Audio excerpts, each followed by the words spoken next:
Tolu's outburst hung in the air, leaving Sarah speechless. The younger woman stepped back, tears welling up in her eyes. Tolu, taking a deep breath, tried to calm herself. She knew anger wouldn't solve anything, but the whirlwind of emotion inside her was overwhelming. "Just go," Tolu finally said, her voice strained. "I need time to process this." Sarah nodded, wiping away her tears. "I'm sorry," she said again before leaving. As the door closed behind her, Tolu felt a heavy weight settle on her shoulders. She had been so wrong about Femi's condition, and now her own deception was staring her in the face. The truth about the children, the truth she had buried deep within herself, was now dangerously close to being uncovered. Later that night, Tolu sat alone in the dark living room. The house was silent, the only sound being occasional creaking of the floorboards. She replayed the events of the past few weeks in her mind, feeling the crushing guilt of her own lies and the resentment towards Femi's betrayal. But as she thought more about this, a question nagged at her. How had Femi fathered a child when he was supposed to be impotent? Unable to sleep, Tolu decided to confront Femi once again. She found him sitting in their bedroom, staring blankly at the wall. He looked up as she entered, his face etched with worry and confusion. "Femi," Tolu began, her voice trembling. "I need to know everything. How could you have fathered a child? The doctor said it was impossible." Femi was lost in confusion and disbelief. He stared at Tolu, her tear-streaked face, and tried to process her words. "Fathered a child? What are you talking about?" he demanded, his voice a mix of anger and desperation. Tolu broke down, sobbing uncontrollably. She hadn't meant to reveal the secret, the truth, in such a moment of weakness. She couldn't bear the thought of another woman taking her place with a legitimate child. I didn't mean to say that," she choked out. It's just everything falling apart." Femi couldn't sleep that night. He paced the house, memories flooding back. He recalled the early years of marriage, how they had struggled for 3 long years to conceive, the endless doctor's visits, the prayers and fasting led by their doctors, and the herbal concoctions his grandmother had insisted they take. Finally, after those 3 agonizing years, Tolu had announced she was pregnant, and it had seemed like a miracle. Now, that miracle felt like a cruel joke. Femi's mind raced with doubt. Had their entire life together been a lie? The love and care he had poured into raising their children, the joy he felt in their laughter, was it all based on deception?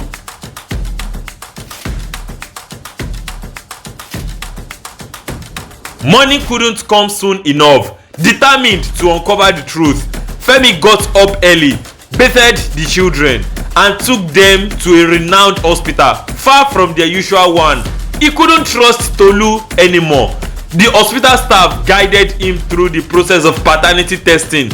Blood samples were taken and the wait began. The results came back few days later, and Femi's world shattered anew. He wasn't the biological father of any of the children. The truth was inescapable. His wife of 15 years, the woman he had loved and trusted, had deceived him in the most profound way possible.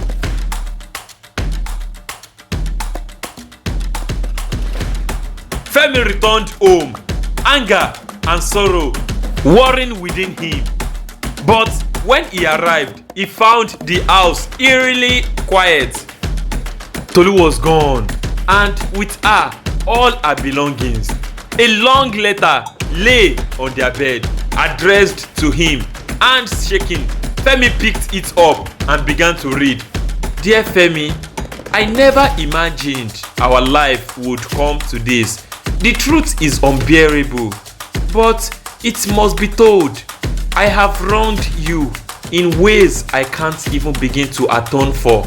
And for that, I am deeply sorry. You were always kind, loving, and faithful, and I took advantage of your trust.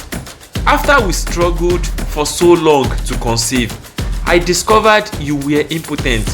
I couldn't bear to tell you, fearing it would break you.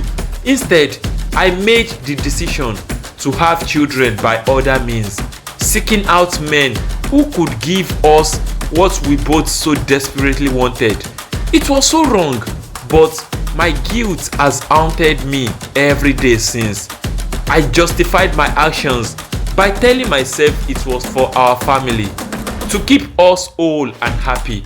But I see now how selfish and cruel it was. I never wanted to hurt you. I thought I was protecting us, but I was only building a house of cards that was bound to collapse. I am leaving because I can't face the destruction I have caused. I know you will hate me, and you have every right to, but I hope in time you can find it in your heart to forgive me. I am gone with the children. Once everything settles, they deserve to know the truth, even if it shatters them as it has shattered us. As for your condition, it seems miraculous that you fathered a child with Sarah. Perhaps it was the intervention of the herbs, prayers, or something beyond our understanding. I'm sorry, Femi. I truly am. I never meant for any of this to happen. Femi collapsed. Before finishing the letter, the weight of the revelations too much to bear.